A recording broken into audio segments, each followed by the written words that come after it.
Hello, welcome on to yet another historical battle, and this time we will take a closer look at the Battle of Falkirk, fought between the English troops and the Scottish troops. So we have on one side King Edward the First of England coming up against the Scottish commander William Wallace. And so the background to this battle was that once news of the Scottish victory at Stirling had reached King Edward, who was currently away in Flanders. So when news reached him, he double time back to England. He got there on March the 14th. And he tried to sort things out. He summoned some of the Scottish magnates, but they refused to cooperate with the king. And so he assembled his army at Roxburgh at the June 25th. And the battle itself took place on July 22nd. So the English forces were very much seeking the battle. They were following the Scottish forces, and they managed to get hold of some intel that the Scottish army was held up close to Falkirk at Callender Wood. And so the English forces were then able to engage and attack.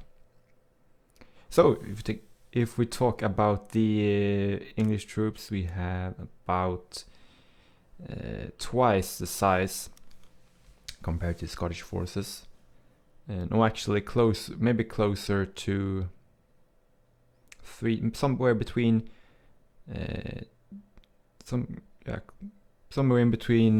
twice or even three times the size. About 2,000 men-at-arms, cavalry, that is, heavily armed cavalry. About, according to the numbers that I have, 12,000 or so infantry. And a lot of Welsh longbowmen, maybe as high as about 10,000, but that is a bit unknown. And so the Scottish forces, about 1,000 men-at-arms, heavily armed cavalry that is, and about 5,000 infantry, and that was mostly spear-armed or pike troops, which I have kind of went for a bit more, a few melee units, but as you can see, mainly pike units, few cavalry as well. And the actual battle itself, let's talk about that. William Wallace allowed England to advance, and he had retreated into just to kind of lure the English away and stretch their supply lines thin before starting to harass them as they were forced to retreat. But eventually the English, as I said before, got a hold of their position and were able to attack. So the actual battle tactics themselves were that William Wallace formed up four kind of hedgehog formations consisting of pike troops, shield fronts, but I know that there are spear troops available that actually can get into that formation. However, I wanted to have the pikes, since the Scottish use actual pike troops and not spear units. So I kind of gotten them in a wedge formation. As you can see, 1, 2, 3, 4 kind of pike blocks. I don't know. I just playing around with the formations there. And then you had some archers in between, as you can see here.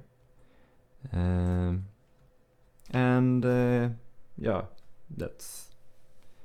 Then we have some heavy infantry at the back. who can maybe if plug the gaps here if we need, or try and flank or support. But the pikes have got to do a lot of the heavy lifting today, as they did in the actual battle. So the battle itself began with an attack on the Scottish right flank here by the Earl of Norfolk and Hereford and Lincoln. So 3 earls came in, charged straight in. The king had yet to arrive to take command of the situation, so they attacked, and they really didn't do much damage. Then the forces on the British right side, the Scottish left, under the command of Anthony Beck, Bishop of Durham, I think. He tried to wait for the king, he wanted to wait, but the knights under his command got impatient, and they decided to just go for it. So they charged the Scottish left flank, killing some of the archers, but besides from that, not doing too much damage. And the king finally arrived at this point and tried to restore some order and take charge of things. And what good. One thing that's good to know is that in the center there was actually kind of a swamp or marsh that kind of limited movement in the center area of the battle map. Hence the wide flanking charges from the British. But I haven't found anything that kind of incorporates that into the battle map, unfortunately, so we have to make do what we got. And right, so the king had returned, had finally made his way to the battlefield, and at this time the Scottish cavalry, who had, of course, they had the ability to basically run away, and they were a bit, nobility, and they were not really ready to die for the Scottish cause, so they fled. I don't know if the entire cavalry fled or if some sticked around. I don't know how big part they played in the battle, but they fled eventually. So things weren't. The English hadn't at this point made that much progress against the 4 hedgehogs of the Scottish pike troops, but the cavalry was now gone, the archers were gone, the king had taken command again. So what happened next? Well, enter the famous longbow. So the Welsh longbowmen got an order to basically just begin the bombardment of the kind of lightly armed pike troops. So they eventually got worn down by long range fire, and they couldn't really do anything. They had lost their cavalry and the archers, and I mean, the English had superior firepower and superior mobility. So the path of retreat was cut off by the Calendar Woods as well, and we really haven't got here. We've got a lake, but yeah. So eventually, once enough damage had been done, the English went for a full head-on charge, and eventually they won the battle. Let's talk the losses now briefly before we start the battle. The English lost about 2,000 or so, about the same actually for the Scottish.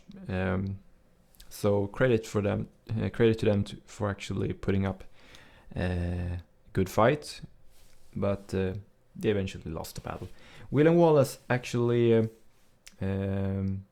renounced his title, Guardian of the Kingdom. He went to France after the battle to try and get some French support for the Scottish War effort. He was captured in 1305, 3rd of August, near Glasgow. He was executed on the 23rd of August, and he was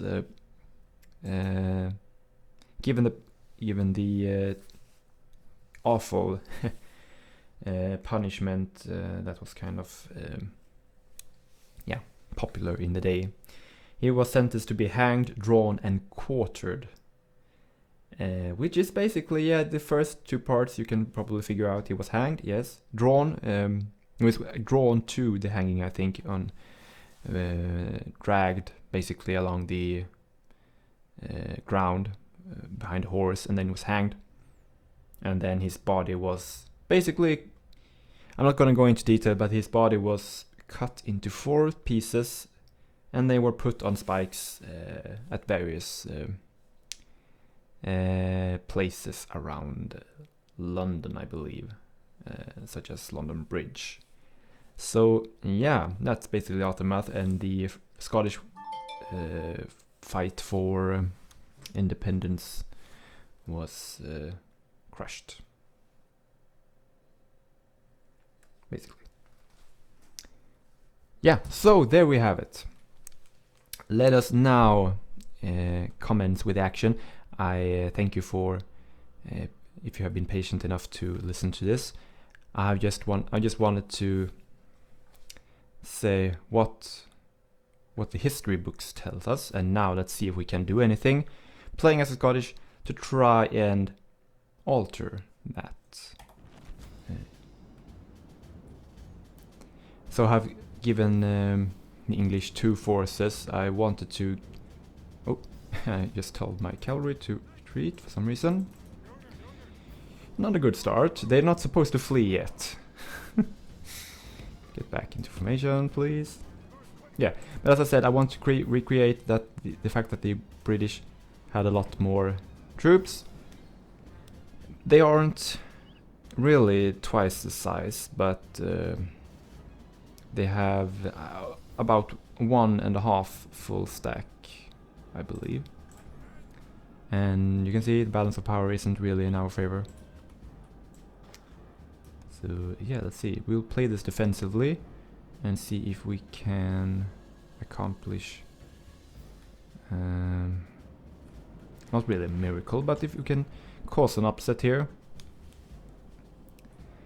Get a slight incline here. Not much, but it appears that they are really flanking.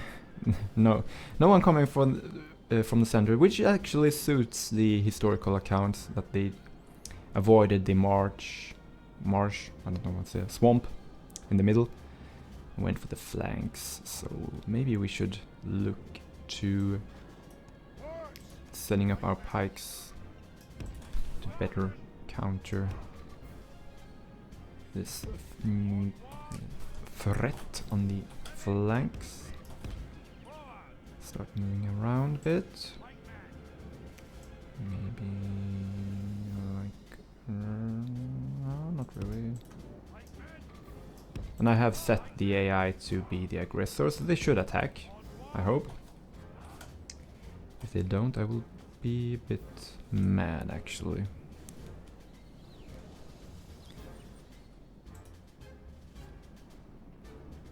And let's see if how well they use their longbow that I have given them. So this, the English left have formed up. They are ready to advance, but they are yet to move. Let's see, here we had some men-at-arms here. We have the longbowman in the front rank. We have some, I believe, billmen. Just a few units of them. And some more... No, these are the billmen. I think these guys are maybe... I don't know. Maybe lightly armed billmen, I'm not sure. Here we have some dismounted knights, I believe. Some more knights. Proper knights. We have some lightly armored cavalry as well. And the king himself is over here.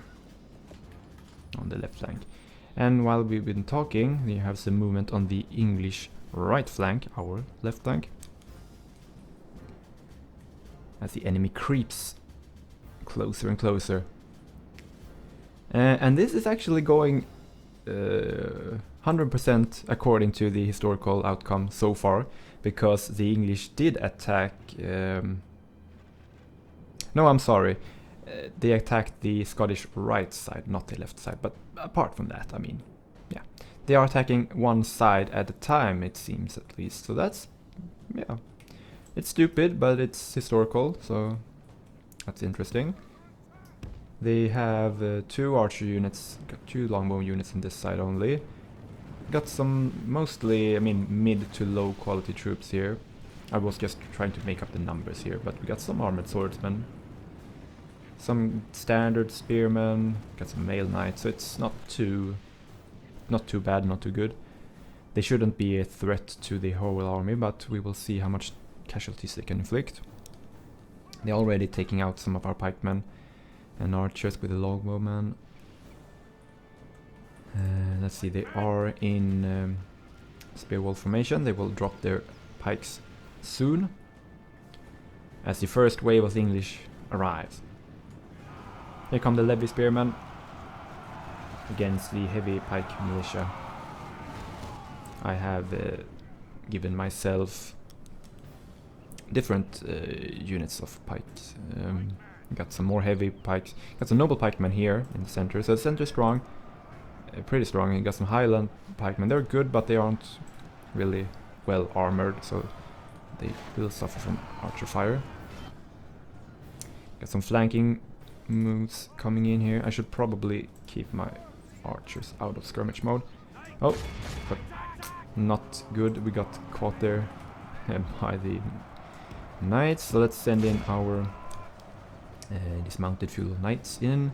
They have really messed up our pikes formation here. I don't like that. We should probably flank, though, rather than support the main line.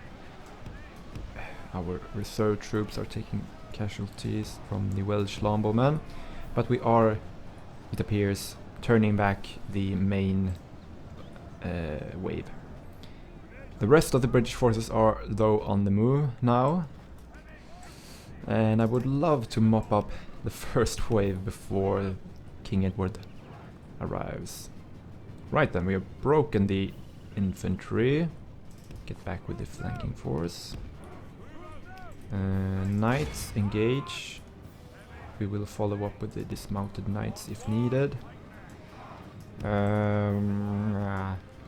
Form up, please. Before they charge again. William Wallace, we will move you up a bit closer. Knights on the right. Move up. Not taking too much casualties yet. The male knights we will need to support here.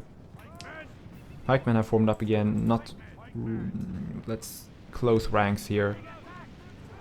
Close the gap. They are making sporadic attacks. They aren't really fighting concentrated, so we are definitely benefiting from that. Our knights have caught up to some of the longbowmen as well as some cavalry. And I will use our cavalry offensively, try and get rid of as much of the archers as I can. So I see this as a favorable engagement. Some of the units from the first attack are now not rerouted, they have come back. Regrouped. Oh, and that's I shouldn't allow that to happen, but the English cavalry have charged our stationary forces. And we are routing. No, I don't think that's Edward. No, that's not him routing. Support here. A lot of things going on. Trying to combat on it all at the same time. We're getting a charge here. By the mail knights. Sending units flying all over the place. Let's send the cavalry back to help. Highland archers, I haven't really had the time to give them proper targets. They can just fire at anything. Things are looking pretty good, I think. Let's see here. We are suffering a bit here. Let's move up our knights to support, if you wouldn't mind.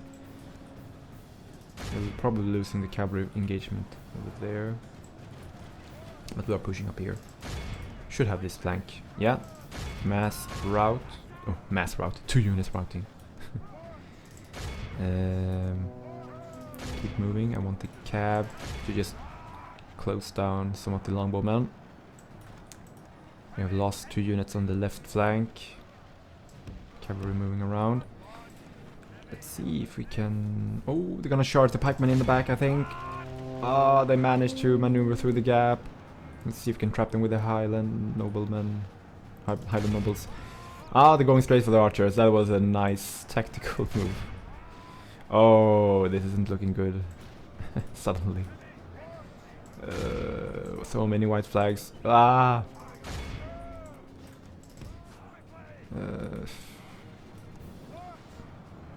Okay, everything. We need everything in the center now.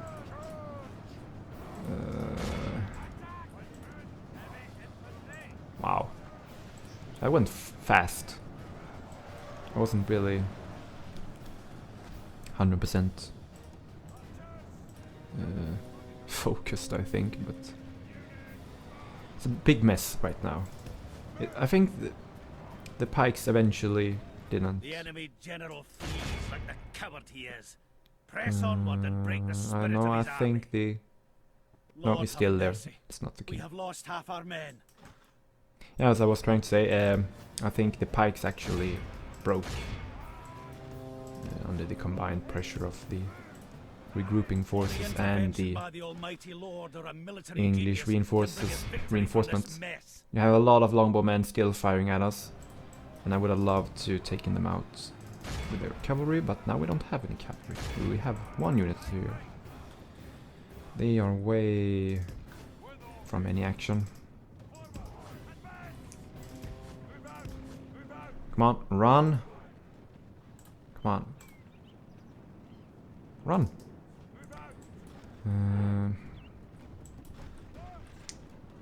Come on, just...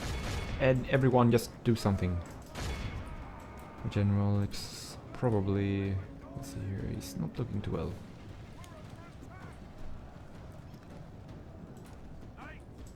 Come on, cavalry. Don't get caught. We need to take out some longbowmen.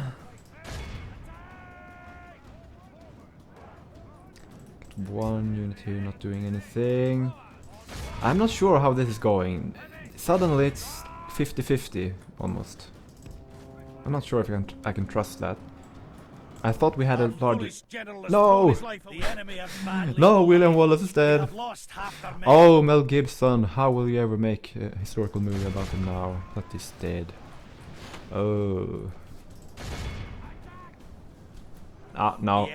I think that tipped the scales in their favor, definitely.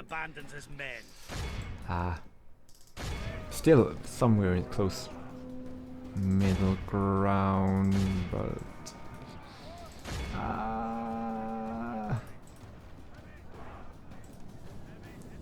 Or I don't get it. This is just so confusing. I haven't played Medieval 2 for so long, and I'm not.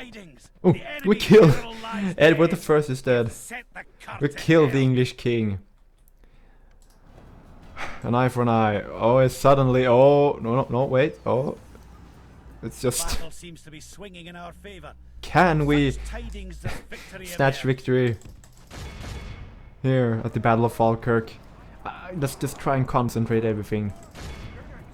But as I said, I haven't played a lot of Medieval 2, actually ever. I mean, I always preferred Rome to Medieval 2, but this has been a lot of fun.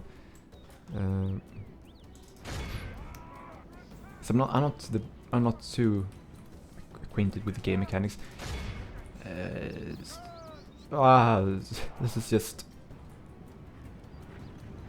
Let's see, can we get some of the longbowmen? We still have arrows flying from our troops. I'm just gonna... Oh, hello, cavalry charging.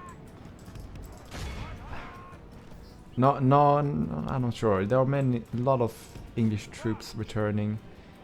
God, look at the bodies, just everywhere.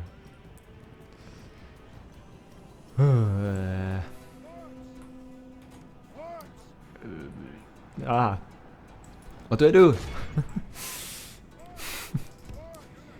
I like the confusion. I mean, maybe the troops are routing a bit too fast for my liking, but it's still. I think it's still better than Attila. And there we have it. We won. We actually won the battle. I really. That was really close. That could have gone either way, to be honest. And I didn't test this battle before. I don't know. I maybe I should have done that, but I think it worked pretty well in the end. We will end the battle here. It could have been us that were slain and defeated on the field, but fate has been kind to us and delivered us victory. Yeah, that's a good summary of the battle. Whew. So let's see here. We deployed 2,411 up against, let's see, 2,800 almost. And we lost 1,500, 865 left, so that's a lot of casualties. A lot of casualties with them as well. 2,400-ish, no, 2,500 actually. And so they lost 1,000 more men. They did have, yeah, so that's pretty good outcome. Still have 1,200 troops remaining, but now it's only 400 difference. We killed 1,861 troops. They killed 1,600.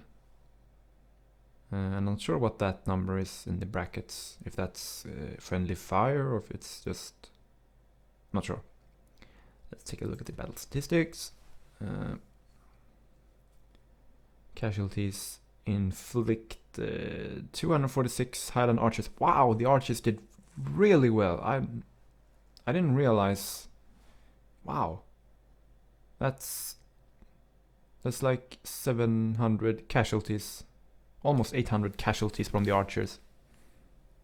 That's crazy.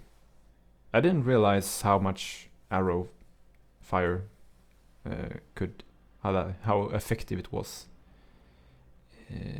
It would be in this battle because there were a lot of. I mean, I guess one of the English armies had a lot of low armored troops, but still, that's pretty good.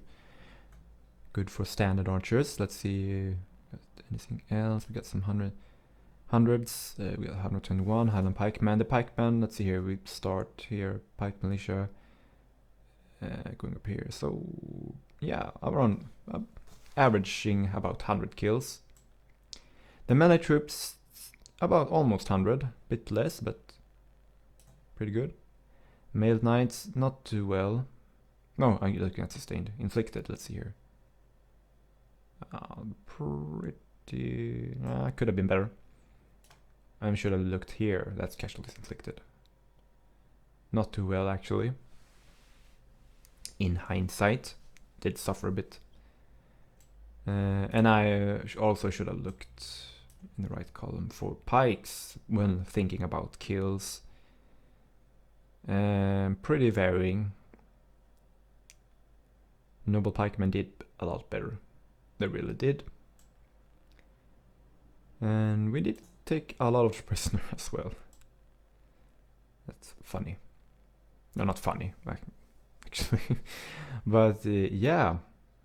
So there we have it. We managed to win. And it was a pretty close battle, as I said. But the Battle of Falkirk 1298, and July 22nd, saw in this alternative history line the death of the English King Edward and the Scottish guardian of the kingdom, William Wallace. But it resulted in a narrow Scottish victory, and it only remains to be seen if the Scottish independence will become a reality, much like it remains to be seen if there will be a Scottish independence in the near future, actually. You never know. Yeah, but that's basically it, I think. So thanks for watching, and feel free to suggest future historical battles that you want to see. As I said before, I will not be doing the pre-made historical battles that are in the Total War games that are already there as a scenario. So, example, Battle of Siege of Gergovia is in Rome too. I will not be doing that. Got the Battle of Lake Trabia, I think, in original Rome. Will not be doing that. Just so you know.